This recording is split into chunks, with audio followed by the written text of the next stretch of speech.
भी कोई कौम अजीम कौम नहीं बनी जो दूसरों के सामने झुकती है। सिर्फ खुददार कौमें अजीम कौम बनती हैं। जो किसी से भीख मांग के गुजारा करती है कौम, वो ऐसे ही है जैसे कि अगर मैं वसाखिया पकड़ लूं, अपनी टांगों पे जोर ना डालूं, मेरी टांगें कमजोर हो जाएंगी। इसी तरह मुल्क कमजोर हो जाते हैं जो अपने पैर पे नहीं खड़े होते। हम कोई किसी से दुश्मनी नहीं चाहते, हम सबसे दोस्ती चाहते हैं।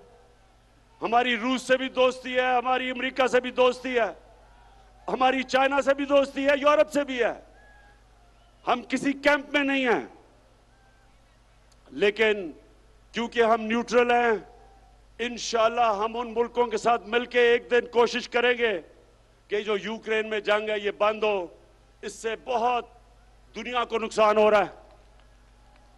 इससे तेल की कीमतें आसमानों पे चली गई, गंदम की कीमतें आसमानों में, गैस की कीमत उधर पहुंच गई है कि ये यूरोप जैसे मुल्क, बर्तानिया जैसे मुल्क में इस वक्त लोगों को मुश्किल पड़ी हुई है।